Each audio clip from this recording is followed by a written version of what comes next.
Awalnya, aku hanya pembantu biasa di rumah pria Afrika yang kaya raya. Tetapi pria itu sangat dingin dan jarang bicara. Namun, semua itu berubah ketika aku menemukan dan mengembalikan koper yang berisi uang ratusan juta. Saat itu juga, ia berkata sesuatu yang membuatku langsung lemas dan gemetar. Namaku Sri, seorang gadis desa sederhana, lahir dan besar di sebuah dusun kecil di Jawa Tengah, Indonesia. Sejak aku bisa mengingat, hidupku selalu dikelilingi oleh hijaunya sawah dan hangatnya senyuman tetangga. Kami bukan keluarga kaya, dari itu setiap hari adalah perjuangan.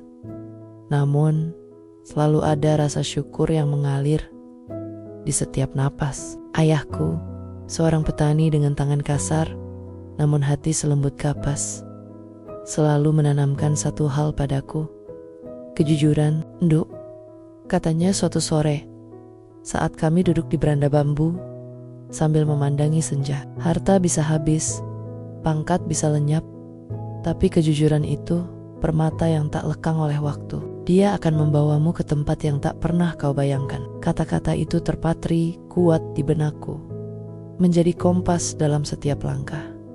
Namun, kompas itu mulai berputar tak tentu arah ketika badai kesulitan finansial menerpa keluarga kami. Hanan gagal beberapa kali, harga pupuk melambung, dan adik-adikku butuh biaya sekolah. Beban di pundak ayah dan ibu semakin berat, terlihat jelas dari garis kerutan di wajah mereka yang semakin dalam. Malam-malam sering kudengar mereka berbisik di dapur, membahas tagihan dan kebutuhan yang tak pernah ada habisnya. Hatiku perih. Aku ingin membantu, ingin meringankan beban mereka. Tapi, apa yang bisa kulakukan? Pendidikan terakhirku hanya sampai sekolah menengah, dan pekerjaan di desa sangat terbatas. Suatu hari, seorang tetangga bercerita tentang peluang kerja di luar negeri, menjadi tenaga kerja wanita atau TKW. Katanya, gajinya lumayan besar, bisa membantu keluarga di kampung. Awalnya, aku ragu, meninggalkan desa, meninggalkan keluarga, pergi ke negeri antah berantah, rasanya seperti mimpi buruk. Tapi, saat melihat mata ibu yang sembab dan punggung ayah yang semakin membungkuk, keraguan itu perlahan sirna, digantikan oleh tekad. Aku harus pergi. Aku harus berjuang demi mereka. Keputusan itu tidak mudah. Ayah dan ibu awalnya menentang. Mereka khawatir dengan keamananku, dengan jauhnya jarak yang akan memisahkan kami. Namun, setelah kujelaskan niatku, dan kulihat sendiri betapa terdesaknya kondisi kami, akhirnya mereka luluh, terutama ayah. Ia memelukku erat, air matanya menetes di bahuku. "Ingat pesanku, Enduk, dimanapun kau berada, kejujuran itu modal utamamu. Jangan pernah kau gadaikan itu." Suaranya bergetar. Aku mengangguk, menahan isak tangis. Janji itu, janji untuk selalu memegang teguh kejujuran, adalah bekal terpenting yang kubawa. Proses keberangkatanku tidaklah mulus. Banyak dokumen yang harus diurus, banyak biaya yang harus dikeluarkan. Kami terpaksa meminjam uang dari sana-sini. Setiap langkah terasa berat, namun bayangan senyum adik-adikku dan lega di wajah orang tuaku menjadi bahan bakar semangatku. Aku belajar sedikit demi sedikit tentang negara tujuanku, Sierra Leone, sebuah negara di Afrika Barat. Namanya saja sudah terdengar asing di telingaku, apalagi budayanya. Aku membayangkan hutan belantara, hewan-hewan liar, dan orang-orang yang sangat berbeda denganku. Rasa takut itu ada, tentu saja, tapi harapan untuk mengubah nasib keluarga jauh lebih besar. Hari keberangkatan tiba. Pagi itu, langit mendung, seolah ikut merasakan kesedihanku. Seluruh keluarga mengantarku ke terminal. Ibu memelukku erat, berulang kali berpesan agar aku menjaga diri. Ayah menatapku dengan sorot mata penuh kebanggaan dan kekhawatiran yang bercampur aduk. Adik-adikku melambaikan tangan, senyum mereka berusaha terlihat ceria, meski matanya berkaca-kaca. Aku naik bus dengan hati yang berat, namun kepala tegak. Aku tahu, ini bukan perpisahan, tapi awal dari sebuah perjuangan. Sebuah perjuangan yang akan kubuktikan dengan kejujuran, seperti yang selalu ayah ajarkan. Aku akan kembali membawa kabar baik dan kebahagiaan untuk mereka. Semoga perjalanan dari kampung halaman ke Sierra Leone adalah sebuah odyssey, sebuah mimpi buruk sekaligus petualangan mendebarkan. Setelah penerbangan panjang yang melelahkan, diselingi transit di beberapa bandara asing, aku akhirnya tiba di Freetown, ibu kota Sierra Leone. Keluar dari bandara, udara panas dan lembab langsung memelukku. Berbeda jauh dengan sejuknya desa kami. Aroma tanah basah bercampur rempah asing. Suara riuh rendah orang berbicara dalam bahasa yang tak ku mengerti, dan pemandangan gedung-gedung yang tampak asing, semuanya menciptakan sebuah sensasi campur aduk antara kagum dan kecemasan. Seorang agen lokal menjemputku. Perawakannya tinggi besar dengan senyum ramah yang sedikit melonggarkan ketegangan di dadaku. Bahasa Inggrisnya terbata-bata, dan aku pun hanya bisa memahaminya sedikit demi sedikit. Kami menempuh perjalanan cukup jauh dengan mobil, melewati jalanan berliku yang kadang beraspal mulus, kadang berbatu dan berlubang. Aku mencoba mengamati sekeliling. Pemandangan di luar jendela adalah campuran antara kemiskinan dan keindahan. Anak-anak kecil bermain di pinggir jalan, rama-rama sederhana berjejer. Namun di kejauhan terlihat perbukitan hijau, dan sesekali laut biru yang membentang luas. Semuanya terasa begitu asing, sangat berbeda dari cerita-cerita yang pernah kudengar atau gambar-gambar yang pernah kulihat. Akhirnya, mobil berhenti di depan sebuah gerbang besi tinggi yang megah. Di baliknya, berdiri sebuah rumah besar bergaya modern, dikelilingi taman yang terawat rapi. Ini adalah rumah Tuan Diallo Tempot baruku. Jantungku berdebar tak karuan. Rasa gugup melilit perutku. Bagaimana orangnya? Apakah dia galak? Apa dia akan baik padaku? Berbagai pertanyaan berkelebat di benakku. Pintu utama terbuka. Seorang wanita paruh baya, sepertinya asisten rumah tangga lain, menyambutku dengan senyum ramah. Dia menunjukkan kamarku. Sebuah ruangan sederhana, tapi bersih di sudut belakang rumah. Lengkap dengan kamar mandi kecil. Istirahatlah dulu. Nanti Tuan Diallo akan menemuimu, katanya dalam bahasa Inggris yang cukup jelas. Aku meletakkan tas ranselku, duduk di tepi ranjang, dan memejamkan mata sejenak, mencoba mencerna semua yang terjadi. Aku benar-benar berada di Afrika, jauh sekali dari rumah. Setelah membersihkan diri dan sedikit beristirahat, wanita itu membawaku ke ruang tamu yang luas. Di sana, seorang pria paruh baya dengan kulit hitam khas Afrika duduk di sofa besar, membaca koran. Dia tingginya sedang, dengan tatapan mata yang dalam dan sedikit murung. Itulah Tuan Diallo. Ini Sri, Tuan, kata wanita itu. Tuan Diallo menurunkan korannya. Ia menatapku tanpa ekspresi. Tatapannya dingin, nyaris tanpa emosi. Selamat datang, ucapnya singkat dalam bahasa Inggris yang fasih. Namun, suaranya terdengar berat dan jauh. Ia sama sekali tidak tersenyum. Perasaanku seketika menciut. Ini bukan sambutan hangat yang kubayangkan. Ia tidak tampak seperti pria yang ramah. Aku hanya bisa mengangguk pelan, terlalu gugup untuk mengeluarkan suara. Kau bisa mulai besok, tambahnya. Lalu kembali menekuni korannya. Wanita paruh baya itu menuntunku kembali ke dapur. Ia menjelaskan beberapa tugas dasar dan memperkenalkan area dapur serta peralatan. Aku mengangguk dan berusaha mengingat semua yang dia katakan. Pikiranku terus kembali pada Tuan Diallo.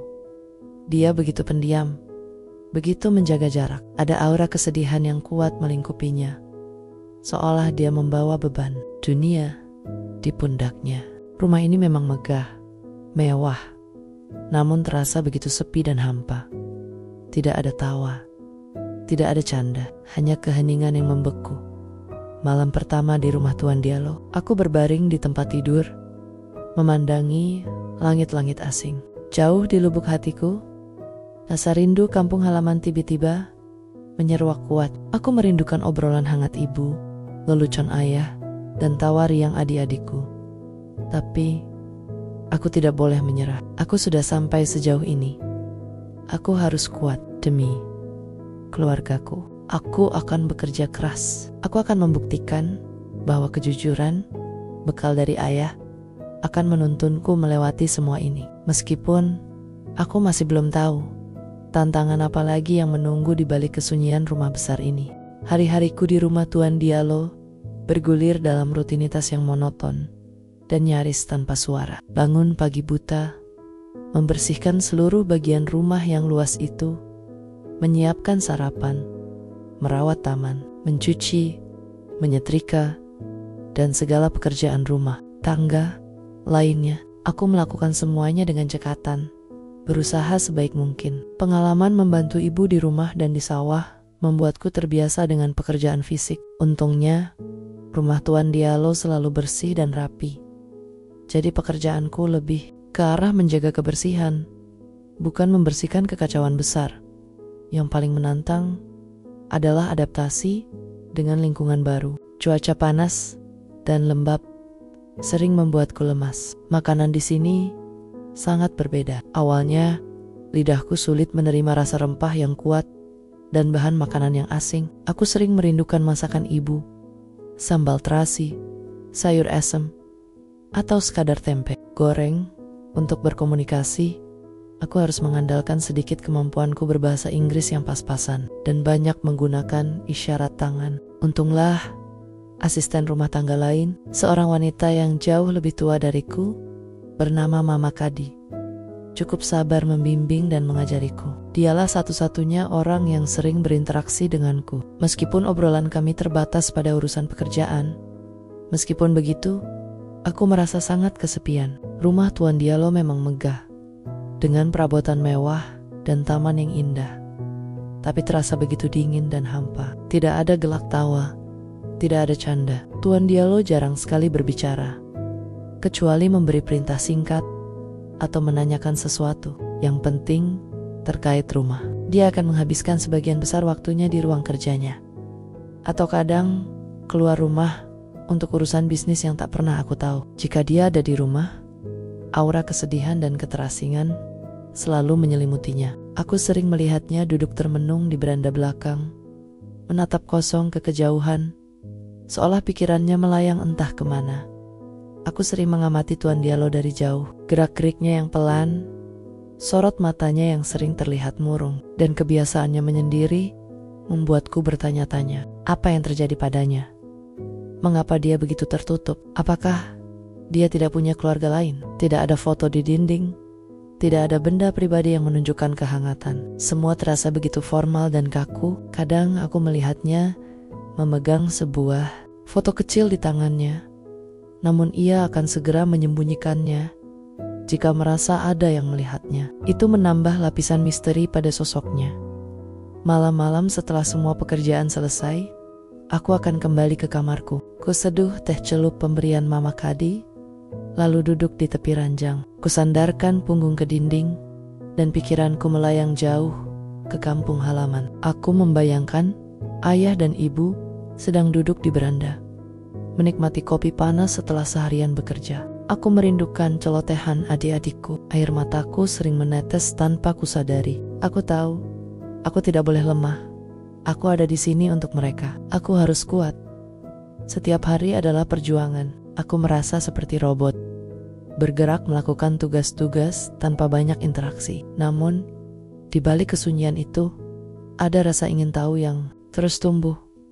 Misteri Tuan Diallo semakin memikat. Aku merasa ada sesuatu yang besar tersembunyi di balik dinding-dinding kesunyian rumah ini. Dan aku, tanpa sadar, mulai minun-unanggu apa yang akan terjadi selanjutnya. Apakah keheningan ini akan terus berlanjut? Atau akankah ada sesuatu yang memecah kesunyiannya? Minggu-minggu berlalu, dan rutinitasku sebagai asisten rumah tangga Tuan Diallo kian terbiasa. Aku sudah hafal letak setiap ruangan, setiap sudut rumah, dan setiap barang di dalamnya. Namun, ada satu ruangan yang paling jarang kujamah. Ruang kerja Tuan Diallo. Pria itu sangat menjaga privasinya, dan ruang kerjanya adalah batas teritorialnya. Aku hanya membersihkannya sesekali, Itu pun hanya sebatas menyapu dan mengepel lantai atau membersihkan debu di permukaan meja yang terlihat. Aku tak pernah menyentuh barang-barang pribadinya. Suatu sore, Tuan Diallo sedang tidak di rumah. Mama Kadi memberitahuku bahwa ia akan pergi untuk urusan bisnis dan mungkin pulang larut malam. Kebetulan, Mama Kadi sedang sibuk di dapur menyiapkan makan malam. Aku memutuskan untuk membersihkan ruang kerja Tuan Diallo dengan lebih teliti hari itu. Aku ingin memastikan semuanya bersih sempurna sebelum ia pulang.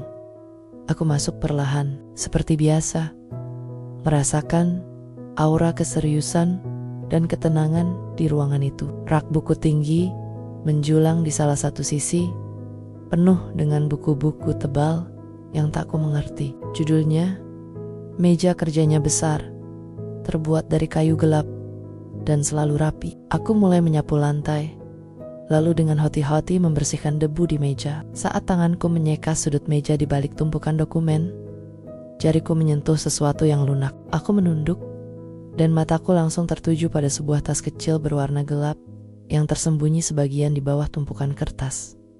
Jantungku berdegup kencang. Ini bukan tas biasa. Bentuknya kokoh dan seolah memancarkan aura misteri. Aku ragu sejenak. Nasihat ayah terngiang, jangan pernah menyentuh barang orang lain tanpa izin. Tapi rasa penasaran bercampur kecemasan membuncah. Mengapa tas ini tersembunyi di sini? Apakah ini milik Tuan Diallo? Dengan tangan gemetar, aku meraih tas itu. Beratnya mengejutkan, seperti ada sesuatu yang padat di dalamnya. Aku membuka resletingnya perlahan, mataku terbelalak. Di dalamnya bukan dokumen atau barang pribadi biasa. Yang kulihat adalah tumpukan uang kertas asing. Nominalnya besar, warnanya berbeda-beda, dan jumlahnya sungguh banyak. Ratusan juta rupiah, jika dikonversikan, mungkin lebih. Ratusan juta. Uang sebanyak itu tersembunyi begitu saja di ruang kerja seorang pria yang terlihat dingin dan murung. Dunia seolah berhenti berputar. Seketika, bayangan wajah ayah dan ibu muncul di benakku. Wajah lelah mereka, kerutan di dahi mereka saat memikirkan biaya sekolah adik-adikku dan beban utang yang menumpuk. Uang ini bisa menyelesaikan semua masalah itu, bisa melunasi utang kami, membuat adik-adikku bisa sekolah setinggi mungkin, dan ayah tidak perlu lagi memaksakan diri di sawah yang kering. Godaan itu datang begitu kuat, begitu menggiurkan. Otakku berputar cepat, menghitung-hitung semua kemungkinan. Tak ada yang tahu aku menemukan ini. Tak ada kamera di ruangan ini. Tuan Diallo bahkan tidak tahu aku membersihkan mejanya hingga sedetail ini.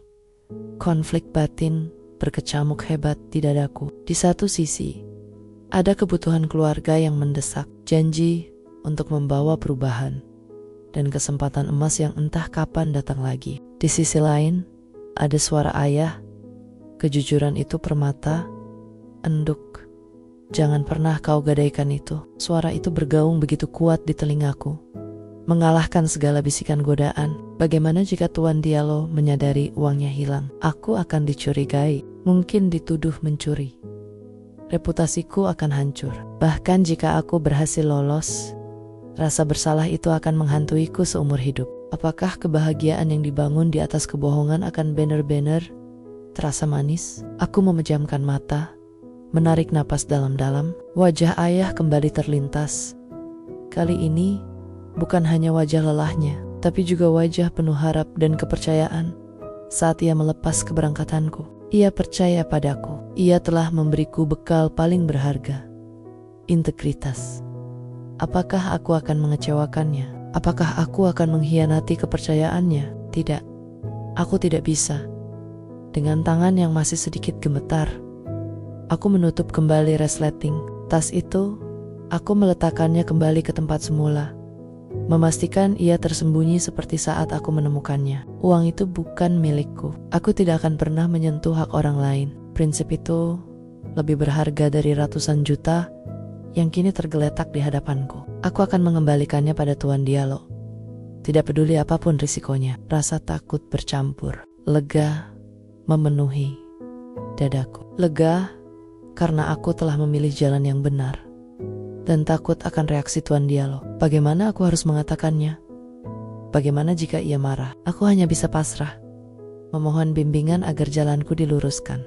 Malam itu, aku tak bisa tidur nyenyak. Bayangan tumpukan uang di tas gelap itu terus menari-nari di pelupuk mata. Pergulatan batin yang tadi siang terjadi di ruang kerja Tuan Diallo kini berlanjut di kepala. Aku tahu keputusanku sudah bulat mengembalikan uang itu. Tapi bagaimana caranya? Kapan waktu yang tepat? Dan yang terpenting, bagaimana reaksi Tuan Diallo? Aku membayangkan skenario terburuk. Dia akan menuduhku mencuri, memarahiku, bahkan mungkin melaporkanku ke polisi. Ketakutan itu nyata, menusuk hingga ke ulu hati. Pagi harinya, aku bangun lebih awal dari biasanya. Ada beban berat di pundakku. Setelah menyelesaikan sarapan Tuan Diallo, yang ia santap dalam keheningan seperti biasa, ia beranjak ke ruang kerjanya. Jantungku berdebar tak karuan. Ini dia kesempatanku. Aku mengambil napas dalam-dalam, mengumpulkan keberanian yang tersisa. Aku menuju ruang kerjanya, mengetuk pintu perlahan. Masuk. Suara Tuan Diallo terdengar datar dari dalam. Aku membuka pintu dan melangkah masuk. Tuan Diallo sedang duduk di balik meja kerjanya, membaca dokumen. Ia mendongak, tatapannya dingin seperti biasa. Ada apa, Sri? Tanyanya tanpa ekspresi. Kedua tanganku terasa dingin dan sedikit gemetar. Aku mencoba menenangkan diri. Tuan, ucapku pelan, suaraku sedikit bergetar. Maafkan saya, kemarin saat saya membersihkan ruangan ini, saya menemukan sesuatu. Tuan Diallo tidak bergerak. Ia hanya menatapku, alisnya sedikit terangkat. Aku bisa merasakan tatapannya menembus diriku. Saya menemukan ini, Tuan, kataku, sambil melangkah maju dan meletakkan tas gelap itu di atas meja kerjanya. Tas yang sama, yang berisi ratusan juta. Mata uang asing. Tuan Diallo menatap tas itu, lalu kembali menatapku. Matanya yang biasanya murung kini tampak sedikit berbeda. Namun, aku tak bisa menerjemahkan ekspresinya. Apakah itu terkejut, curiga, atau hanya keheranan? Ini, aku berusaha menjelaskan. Suaraku masih bergetar. Ini saya temukan di bawah tumpukan kertas di sudut meja. Aku menunjuk ke lokasi penemuan. Maafkan saya telah menyentuhnya, Tuan, tapi saya pikir Tuan mungkin sedang mencarinya. Momen hening yang panjang mencekam ruangan itu. Aku berdiri tegak, tak berani menatap matanya terlalu lama, namun juga tak berani mengalihkan pandangan sepenuhnya. Setiap detik terasa seperti berjam-jam. Pikiranku kalut. Apakah dia akan marah? Apakah dia akan berteriak? Aku bahkan sudah siap jika ia tiba-tiba memecatku. Tuan Diallo tidak berkata apa-apa. Ia hanya menatap tas itu, lalu ke arahku lagi. Kali ini, sorot matanya lebih intens, seperti sedang membaca pikiranku. Aku merasakan keringat dingin mengucur di punggungku. Aku tidak tahu apa yang harus kulakukan atau katakan. Aku hanya berdiri di sana, menunggu hukuman. Akhirnya, Tuan Diallo mengulurkan tangannya, mengambil tas itu, dan membukanya. Ia melihat ke dalam, lalu menutupnya kembali. Bibirnya sedikit terangkat, membentuk senyuman tipis yang nyaris tak terlihat. Itu adalah senyuman pertama yang kulihat dari Tuan Diallo sejak aku tiba di rumah ini. Senyuman yang aneh, seolah ada sesuatu yang tersembunyi di baliknya. Dia menatapku lagi, dan kali ini ada kilatan penilaian di matanya. Bukan marah, bukan juga curiga, lebih seperti sebuah pengamatan yang dalam. Kau tidak membuka isinya? Tanyanya. Suaranya kini tidak lagi datar, melainkan mengandung sedikit nada penasaran.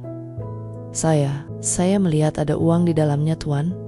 Jawabku jujur, tapi saya tidak menyentuh atau menghitungnya.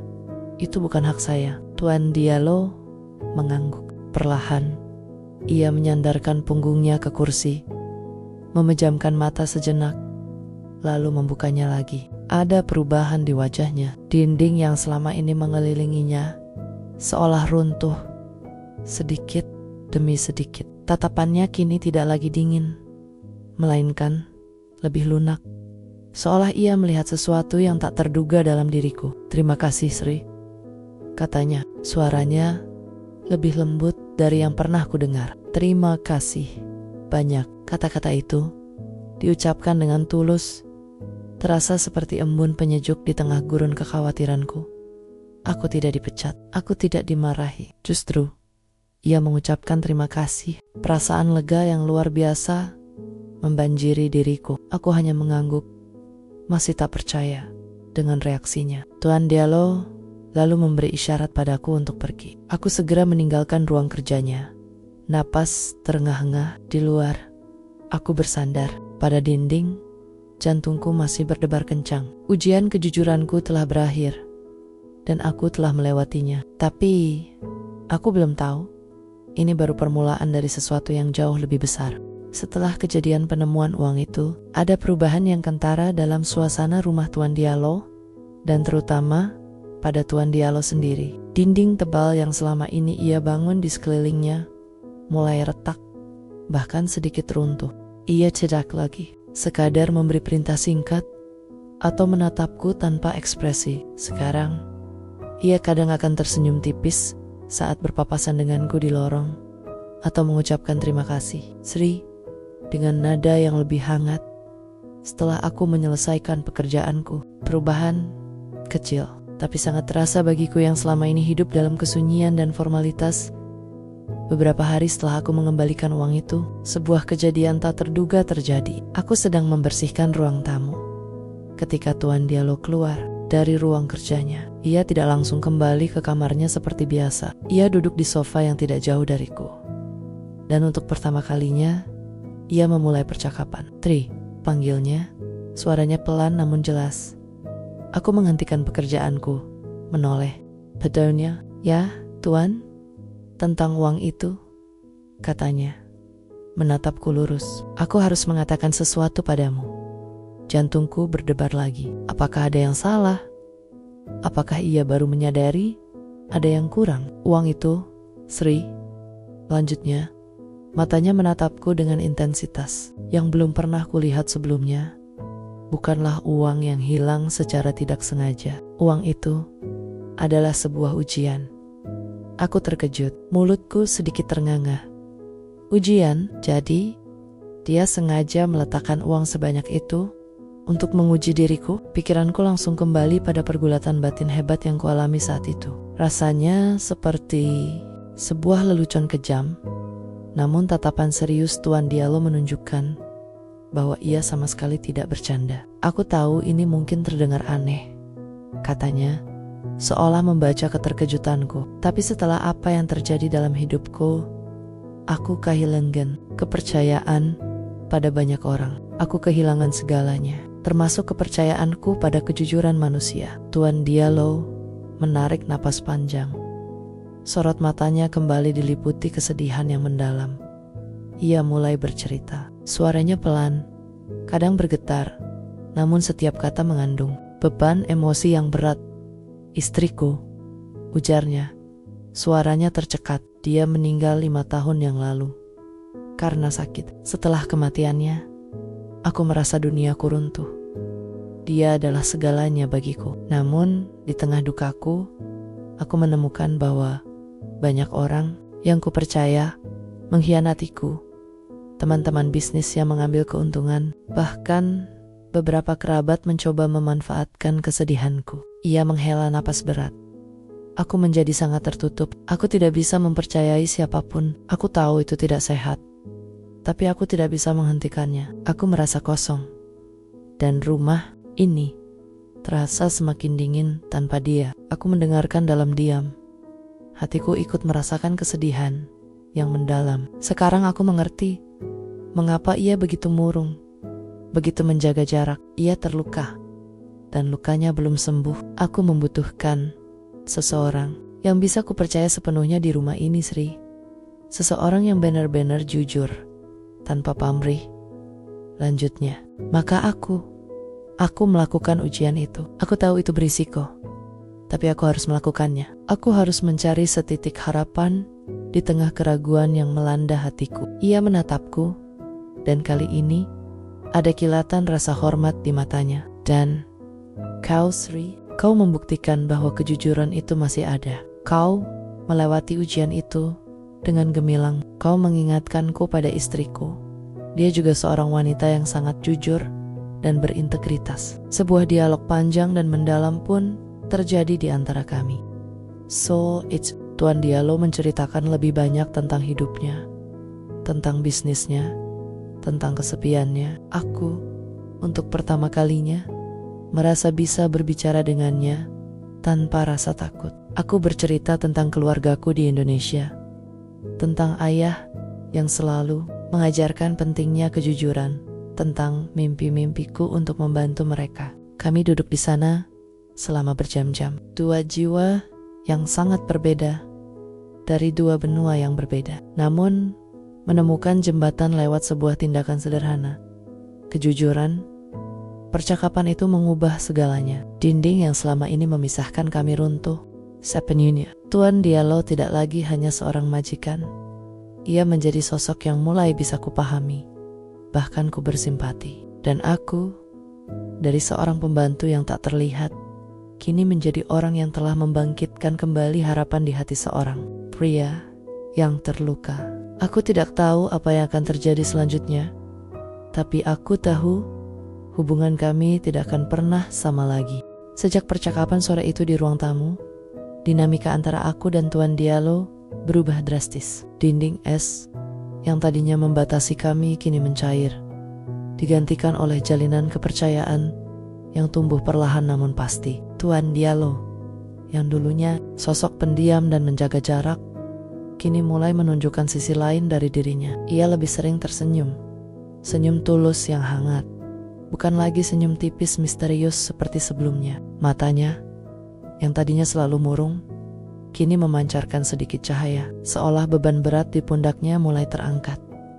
Interaksi kami tidak lagi sebatas urusan pekerjaan. Seringkali, setelah aku selesai membersihkan, Tuan Diallo akan mengajakku duduk di beranda belakang, tempat favoritnya. Ia tidak lagi duduk termenung dalam kesendirian. Kami akan mengobrol tentang banyak hal. Ia ingin tahu lebih banyak tentang kampungku di Jawa, tentang keluargaku, tentang adat istiadat kami. Aku bercerita tentang keindahan sawah saat senja, tentang riuhnya pasar desa, tentang tradisi gotong royong yang kuat di antara tetangga. Aku juga memberanikan diri bertanya tentang Sierra Leone, tentang budayanya, tentang masyarakatnya. Ia menjelaskan dengan sabar, kadang diselingi tawa renyah yang belum pernah kudengar sebelumnya.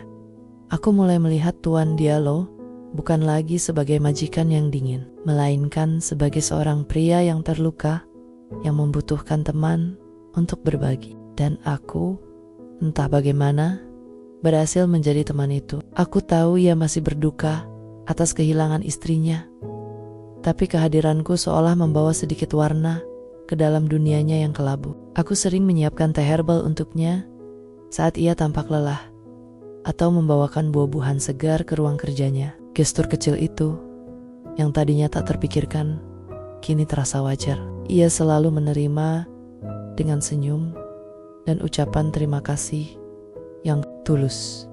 Yang paling membuatku terkejut adalah bagaimana Tuan Diallo mulai membuka diri tentang masa lalunya yang kelam. Suatu malam, saat kami sedang menikmati bintang-bintang di beranda, ia bercerita tentang bagaimana ia membangun kekayaannya dari nol, dari seorang pemuda desa yang merantau ke kota. Ia bekerja keras, cerdas, dan jujur, prinsip yang sama dengan yang ayahku ajarkan. Namun, setelah kesuksesan datang, ia juga menghadapi banyak rintangan. Pengkhianatan dari rekan bisnis, kecemburuan dari kerabat, hingga puncaknya, kematian istrinya yang sangat ia cintai. Aku merasa seperti semua yang kupercayai runtuh, Sri, katanya malam itu.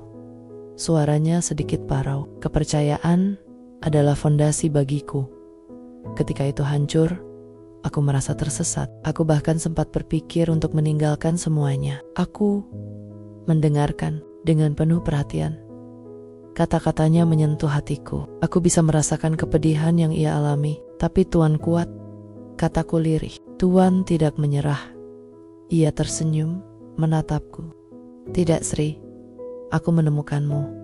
Kejujuranmu itu seperti cahaya kecil di tengah kegelapan yang selama ini menyelimutiku. Kau mengingatkanku bahwa masih ada kebaikan di dunia ini, bahwa kepercayaan itu bisa dibangun kembali. Kami sering mendiskusikan berbagai hal, dari isu-isu global hingga cerita-cerita sederhana tentang kehidupan. Tuan Diallo adalah pria yang sangat berpengetahuan, dan aku belajar banyak darinya. Ia tidak pernah meremehkanku karena latar belakang pendidikanku yang sederhana. Sebaliknya, ia mendengarkan dengan seksama setiap ceritaku, setiap pendapatku. Aku merasa dihargai. Sebuah perasaan yang jarang kudapatkan sebelumnya. Hubungan kami bertumbuh menjadi sebuah persahabatan yang tulus, melampaui batasan majikan dan pekerja. Aku tidak lagi merasa sebagai pembantu, melainkan bagian dari rumah ini. Aku merasa aman, nyaman, dan yang terpenting, aku merasa dibutuhkan. Tuan Diallo, di sisi lain, tampak jauh lebih bahagia. Ia mulai berolahraga lagi, membaca buku-buku baru, dan bahkan kadang-kadang bersenandung pelan saat berada di sekitar rumah. Kehadiranku seolah mengisi kekosongan yang selama ini ia rasakan.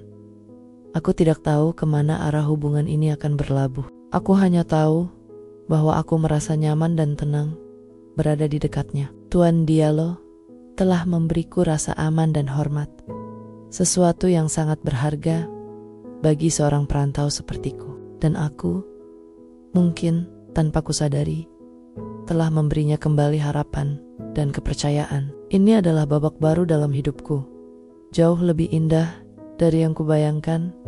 Saat pertama kali menginjakan kaki di tanah Afrika ini, aku hanya bisa bersyukur bahwa bekal kejujuran dari ayah telah membawaku pada titik ini. Hari-hari berlalu dengan cepat, diwarnai dengan kehangatan baru di rumah Tuan Diallo. Keheningan yang dulu mencekam kini sering dipecah oleh percakapan kami, atau kadang tawa pelan dari Tuan Diallo yang mulai menemukan kembali keceriaannya. Merasa lebih dari sekadar seorang pekerja. Aku merasa seperti seseorang yang benar-benar dihargai dan dibutuhkan. Perasaan aneh, namun menyenangkan, mulai tumbuh di hatiku. Aku tahu itu bukan hanya rasa hormat seorang pekerja kepada majikannya. Ada sesuatu yang lebih dalam. Suatu sore, Tuan Diallo memintaku untuk menemaninya minum teh di beranda belakang. Senja itu begitu indah. Langit dihiasi gradasi warna oranye dan ungu. Angin sepoi-sepoi berhembus lembut, membawa aroma bunga dari taman. Kami duduk dalam keheningan yang nyaman, menikmati pemandangan. Aku merasa damai. 3. Tuan Diallo memulai. Suaranya lebih lembut dari biasanya, memecah keheningan. Aku menoleh padanya. Wajahnya terlihat serius, namun ada kelembutan di matanya yang menatapku. Jantungku berdebar tak karuan. Aku merasakan firasat aneh. Aku telah banyak berpikir akhir-akhir ini.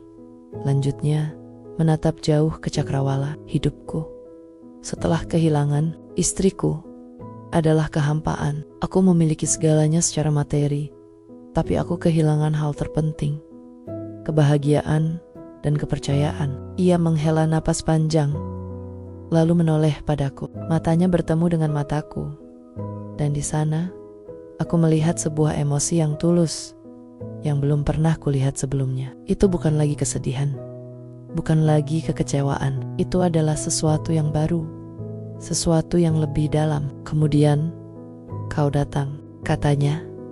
Suaranya semakin pelan. Seorang gadis dari negeri jauh, membawa kesederhanaan dan kejujuran yang luar biasa. Kau, Sri, telah menunjukkan padaku bahwa kejujuran itu ada. Kau telah mengembalikan cahaya ke dalam rumah ini, ke dalam hatiku. Aku mendengarkan, napas tertahan. Aku tidak tahu harus berkata apa. Pipiku terasa hangat, dan aku yakin wajahku pasti memerah. Aku tidak menyangka akan merasakan hal ini lagi. Ia melanjutkan, suaranya sedikit bergetar. Tapi aku sadar, aku tidak bisa lagi membayangkan hidupku tanpamu. Kehadiranmu, kejujuranmu, ketulusanmu, semuanya telah mengisi kekosongan yang sangat besar dalam diriku. Ia menatapku lagi, dan kali ini ada kilatan tekad di matanya. Aku tahu ini mungkin mendadak, Sri. Aku tahu ini mungkin terdengar gila bagi sebagian orang, tapi aku tidak bisa menahannya lagi. Tuan Diallo perlahan-lahan bergeser, berlutut di hadapanku. Aku terkesiap, sangat terkejut, hingga tak bisa bergerak. Ia mengeluarkan sebuah kotak beludru kecil dari saku kemejanya. Ia membukanya, menampakkan sebuah cincin sederhana, namun elegan, dengan batu permata yang berkilau. Tri, ucapnya, menatapku lurus ke mata. Maukah kau menjadi istriku? Maukah kau menghabiskan sisa hidupmu bersamaku? Membangun kembali kebahagiaan di rumah ini? Aku tidak menawarkan kemewahan. Aku menawarkan sebuah janji. Janji untuk selalu menghargai kejujuran dan integritasmu di atas segalanya. Janji untuk mencintaimu dan menjagamu. Dunia seolah berhenti berputar. Kata-kata istriku dan mencintaimu bergaung di telingaku. Aku tidak pernah membayangkan ini. Aku datang ke sini sebagai TKW, seorang pembantu rumah tangga, berharap bisa mengumpulkan uang untuk keluargaku. Kini, pria parubaya yang kaya raya dan terpandang ini, yang tadinya begitu misterius, berlutut di hadapanku, melamarku. Air mataku mulai menetes. Itu bukan air mata kesedihan, melainkan air mata kebahagiaan yang tak terduga, bercampur dengan kebingungan dan rasa syukur yang melimpah. Ayahku selalu bilang, kejujuran akan membawaku ke tempat yang tak pernah kubayangkan. Dan ini dia tempat itu. Sebuah takdir yang sungguh di luar nalar. Aku menatap Tuan Diallo, melihat ketulusan yang terpancar dari matanya. Aku melihat pria yang terluka, yang kini berani membuka hatinya lagi. Aku melihat pria yang menghargai kejujuranku lebih dari apapun. Aku tidak melihat harta atau statusnya. Aku melihat hatinya. Aku mengangguk tanpa bisa berkata-kata karena emosi yang meluap.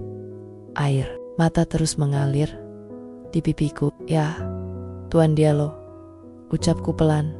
Suaraku serak karena tangis. Saya mau. Senyum Tuan Diallo merekah.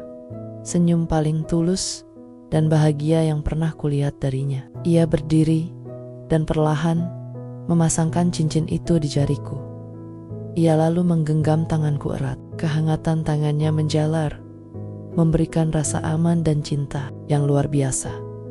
Malam itu, di bawah bintang-bintang Afrika, takdirku berubah. Dari seorang gadis desa yang berjuang demi keluarga, aku kini akan menjadi nyonya rumah, istri dari pria hebat yang kutemui di negeri asing. Semua karena sebuah bekal sederhana, kejujuran. Ayah pasti bangga. Lamaran Tuan Diallo terasa seperti mimpi yang jadi kenyataan. Sebuah takdir yang tak pernah terbayangkan oleh seorang gadis desa sepertiku. Setelah kejutanku mereda, kebahagiaan dan rasa syukur membanjiri hatiku. Tuan Diallo dan aku segera membicarakan rencana pernikahan. Ia bersikeras bahwa ia ingin menikahiku sesegera mungkin, karena baginya aku adalah jawaban atas doanya. Seseorang yang telah mengembalikan kebahagiaan dan kepercayaan dalam hidupnya. Meskipun Tuan Diallo adalah seorang pria kaya dan terpandang, kami memutuskan untuk mengadakan pernikahan yang sederhana, namun penuh makna. Ia menghormati keinginanku untuk tidak terlalu berlebihan, dan aku menghargai keputusannya untuk menjadikannya acara yang intim. Upacara pernikahan kami dilangsungkan di sebuah masjid kecil di Freetown, dihadiri oleh beberapa kerabat dekat Tuan Diallo yang mulai terbuka padaku, serta Mama Kadi dan beberapa pekerja lain di rumah. Aku mengenakan gaun sederhana yang indah, dan Tuan Diallo dalam setelan jas tradisional Afrika. Saat kami mengucapkan janji suci, aku merasakan ikatan yang kuat, bukan hanya antara dua individu, tetapi juga antara dua budaya yang berbeda. Pada hari itu, aku resmi mengubah statusku. Dari seorang pembantu rumah tangga, kini aku adalah nyonya rumah. Aku adalah istri dari Tuan Diallo. Perasaan ini sungguh luar biasa.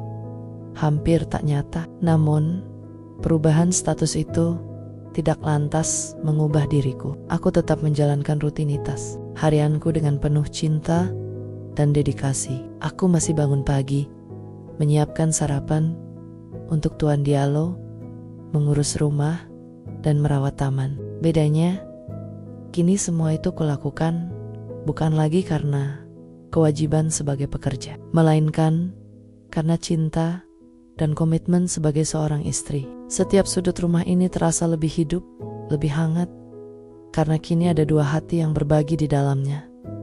Tuan Diallo sangat bangga padaku. Ia tak pernah lelah menceritakan kisah bagaimana aku mengembalikan uangnya dan bagaimana kejujuranku telah mengubah hidupnya. Ia dengan bangga memperkenalkanku kepada komunitasnya, para kolega bisnis, teman-teman lama, dan bahkan beberapa pejabat penting. Ini istriku, Sri, katanya dengan senyum lebar yang tak pernah pudar dari wajahnya. Wanita paling jujur yang pernah kutemui dalam hidupku.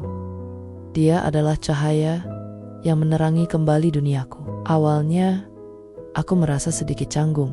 Beberapa orang tampak terkejut melihat Tuan Diallo, seorang pria terpandang, menikahi seorang gadis Asia yang dulunya adalah pembantunya. Ada beberapa pasang mata yang memandangku dengan rasa ingin tahu, atau bahkan mungkin sedikit prasangka. Namun, Tuan Diallo tak pernah membiarkan hal itu memengaruhiku. Ia selalu menggenggam tanganku erat, menatapku dengan penuh cinta, dan memuji kejujuranku di depan semua orang. Perlahan, penerimaan dari komunitasnya pun mulai tumbuh. Mereka melihat betapa bahagianya Tuan Diallo bersamaku, dan bagaimana kehadiranku telah mengubahnya menjadi pria yang lebih ceria dan terbuka. Hidupku kini dipenuhi kebahagiaan dan kedamaian. Aku masih sering berbicara dengan ayah dan ibu di kampung melalui telepon, berbagi cerita tentang kehidupanku yang luar biasa ini. Mereka tak henti-hentinya bersyukur dan bangga. Ayah selalu mengingatkanku, kejujuran itu akan selalu menemukan jalannya. Enduk, dan kau telah membuktikannya. Kata-katanya selalu menguatkan hatiku.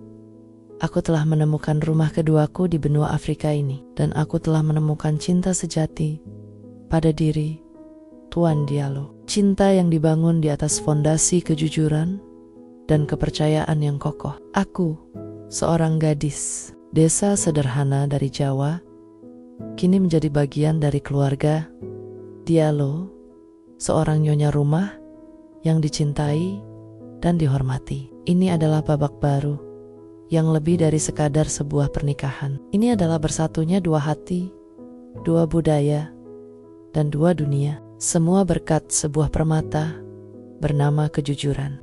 Kehidupan pernikahan kami bagaikan sebuah lagu yang indah, dengan melodi kebahagiaan dan harmoni yang terus mengalun. Hari-hariku kini dipenuhi tawa dan percakapan yang hidup, jauh berbeda dengan kesunyian yang dulu menyelimuti rumah ini. Tuan Diallo, suamiku, adalah pria yang luar biasa. Ia adalah sosok yang penuh perhatian, sabar, dan tak henti-hentinya menunjukkan rasa syukurnya atas kehadiranku. Ia sering mengejutkanku dengan bunga atau hadiah kecil, sekadar untuk mengungkapkan betapa ia menghargai diriku. Aku pun berusaha menjadi istri terbaik baginya, menjaga rumah kami dengan penuh cinta, dan selalu ada untuknya.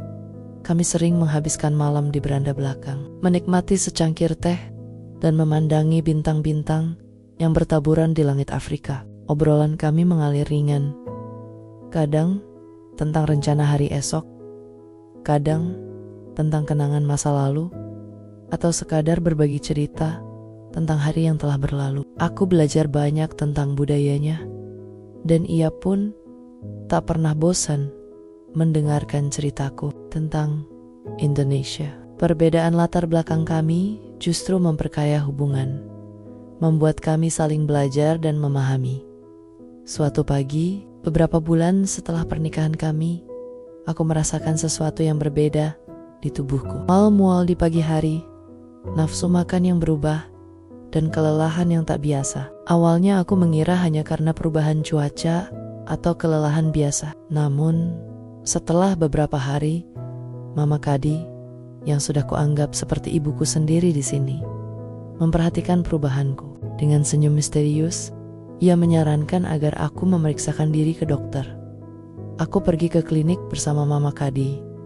Setelah pemeriksaan singkat, dokter tersenyum lebar. "Selamat, Nyonya Diallo," katanya.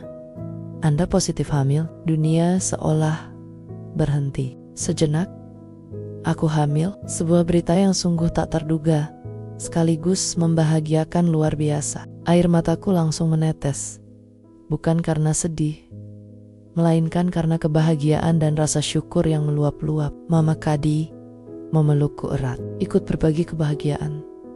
Saat aku pulang dan menyampaikan berita gembira ini kepada Tuan Diallo, ia terdiam. Sesaat, wajahnya yang biasanya tenang kini dipenuhi dengan ekspresi terkejut yang luar biasa, diikuti oleh kebahagiaan yang tak terkira. Ia langsung memelukku erat, mengangkatku dan memutar-mutarku dengan tawa riang. Ini adalah momen yang sangat emosional bagi kami berdua. Setelah bertahan-tahan hidup dalam kesendirian dan kesedihan karena kehilangan istrinya, kini ia akan menjadi seorang ayah lagi. Rumah kami yang dulunya terasa hampa, kini akan semakin hidup dengan kehadiran seorang anak.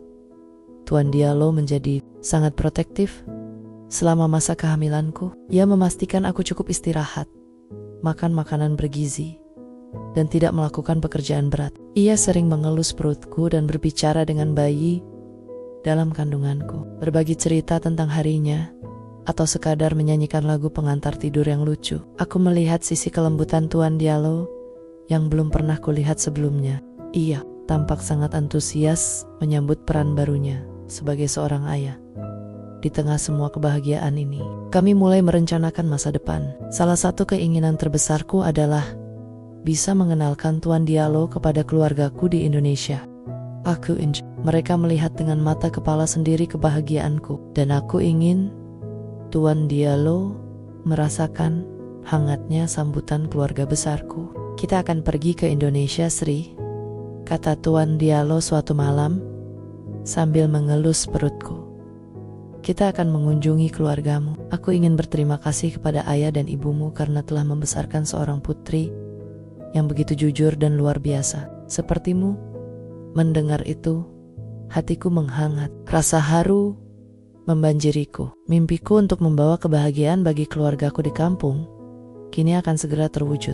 Bukan hanya uang, tapi juga kebahagiaan yang sejati dan seorang menantu yang baik hati. Kami mulai membicarakan detail perjalanan, membayangkan reaksi ayah dan ibu, serta adik-adikku. Harapan baru ini mengisi setiap sudut rumah kami, menjadikan setiap hari terasa lebih cerah dan penuh makna. Waktu terasa berjalan begitu cepat. Kehamilanku sudah memasuki trimester kedua, dan perutku mulai membesar. Setelah banyak perencanaan, tiba saatnya untuk melakukan perjalanan besar, pulang kampung ke Indonesia bersama Tuan Diallo. Aku tidak sabar ingin memperkenalkan suamiku kepada keluargaku dan menunjukkan padanya keindahan tanah kelahiranku. Perjalanan itu panjang, tapi penuh antusiasme. Tuan Diallo tak henti-hentinya menanyakan detail tentang desa kami, tentang kebiasaan orang Jawa, dan tentang makanan khas. Ia menunjukkan minat yang tulus, dan itu membuat hatiku semakin senang. Akhirnya, setelah melewati berjam-jam penerbangan dan perjalanan darat yang cukup melelahkan, kami tiba di terminal bus terdekat dari desaku. Udara pedesaan langsung menyergapku, membawa aroma tanah basah, hijaunya pepohonan, dan segarnya angin. Sawah, rasanya seperti mimpi. Aku kembali dari terminal, kami naik ojek menuju dusun. Sepanjang jalan, aku melihat pemandangan yang tak banyak berubah. Anak-anak bermain di tepi jalan, ibu-ibu berjemur di depan rumah, dan para petani sibuk di sawah. Semua terasa begitu akrab, begitu dekat di hati. Ketika kami akhirnya tiba di depan rumah kami yang sederhana, aku melihat ayah, ibu, dan adik-adikku sudah menunggu di beranda. Mereka pasti sudah tahu kami akan tiba. Reuni itu sungguh mengharukan. Ibu langsung memelukku erat. Tangisnya pecah di bahuku. Ayah menatapku dengan mata berkaca-kaca. Senyum bangga merekah di wajahnya yang keriput. Adik-adikku segera mengerubungiku, memeluk dan menciumku bergantian. Aku bisa merasakan kebahagiaan dan kelegaan mereka. Setelah sekian lama terpisah, akhirnya kami berkumpul lagi. Kemudian aku menarik Tuan Diallo ke depan. Ayah, ibu, adik-adik, kataku. Suaraku bergetar menahan haru. Ini suamiku, Tuan Diallo. Tuan Diallo melangkah maju, menjabat tangan ayah dan ibu dengan sopan. Ia membungkuk hormat, mengikuti kebiasaan kami. Senang bertemu dengan Anda semua, katanya dalam bahasa Inggris yang fasih, yang kemudian kuterjemahkan untuk keluargaku. Ayah dan ibu memandangnya dengan takjub. Mungkin tak menyangka bahwa menantu mereka kini adalah seorang pria Afrika yang berwibawa. Namun, senyum ramah Tuan Diallo dan sorot mata tulusnya segera meluluhkan keraguan mereka. Mereka menyambutnya dengan hangat, seolah ia adalah bagian dari keluarga sejak lama. Selama beberapa hari di desa, Tuan Diallo benar-benar menjadi bagian dari kami. Ia tidak canggung sama sekali. Ia mencoba mencicipi makanan lokal yang disiapkan ibu, meskipun beberapa rasanya cukup asing baginya. Ia ikut duduk di tikar bambu, mendengarkan cerita-cerita ayah tentang kehidupan petani, dan mengamati rutinitas desa. Ia terpesona dengan kesederhanaan hidup kami, kebersamaan yang erat, dan nilai-nilai kekeluargaan yang begitu kental.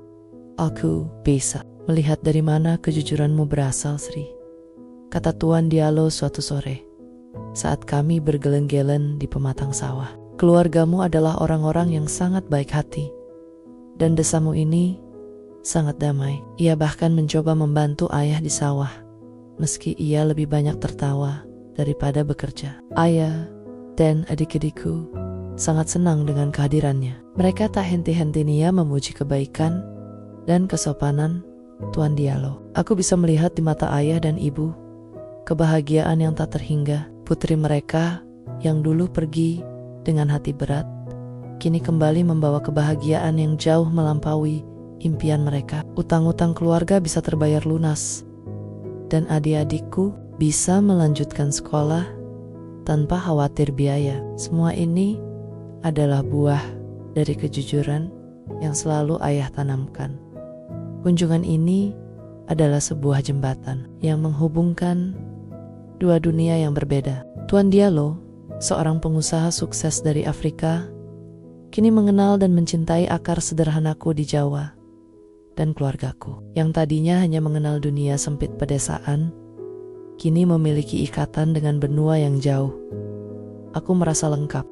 Kita bukan lagi hanya milikku sendiri, tapi juga kebahagiaan seluruh keluargaku. Aku tahu, apapun yang terjadi di masa depan, aku tidak akan pernah melupakan akar dan nilai-nilai yang telah membentukku. Waktu berlalu dengan cepat. Setelah kunjungan yang penuh kebahagiaan di Indonesia, aku dan Tuan Diallo kembali ke Sierra Leone. Rumah kami kini terasa lebih hangat, dipenuhi dengan antisipasi dan persiapan menyambut anggota baru.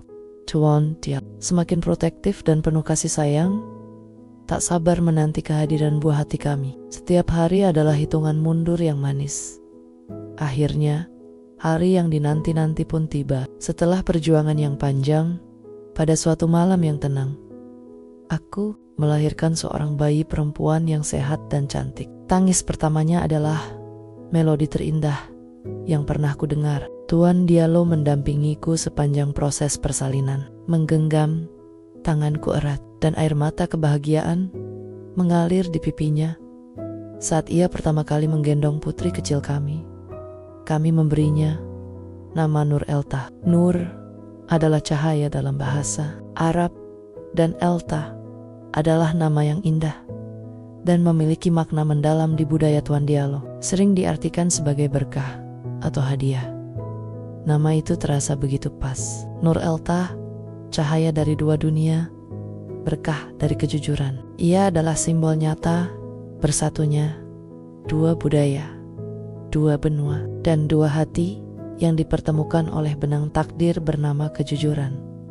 Kehadiran Nur Elta mengubah segalanya. Rumah kami kini dipenuhi dengan celotehan bayi, tangisan kecil, dan gelak tawa. Tuan Diallo, yang dulunya sosok pendiam dan murung, kini tak segan-segan bermain cilukba atau menyanyikan lagu untuk Nur Elta. Ia adalah ayah yang luar biasa, penuh cinta dan dedikasi. Melihatnya bahagia seperti ini, hatiku terasa penuh.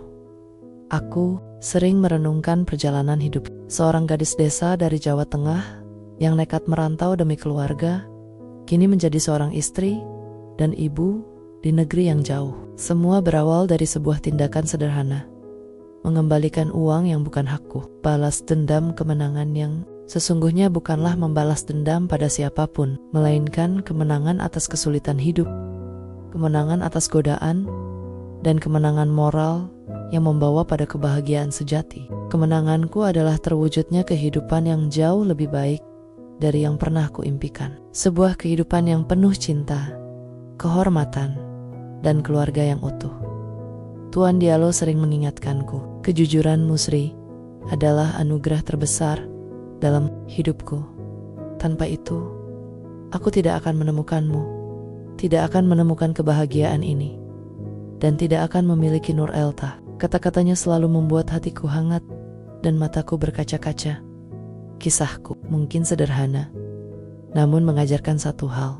Nilai kejujuran itu universal dan abadi. Ia tidak mengenal batas negara, budaya, atau status sosial. Ia mampu menjadi jembatan yang menghubungkan hati manusia, bahkan di antara dua dunia yang sangat berbeda. Nur Elta adalah bukti nyata dari kekuatan kejujuran itu. Sebuah simbol harapan dan persatuan. Hidup kami kini adalah babak baru yang penuh sukacita. Sebuah bukti bahwa kebaikan sejati akan selalu menemukan jalan menuju kebahagiaan, melampaui segala ekspektasi.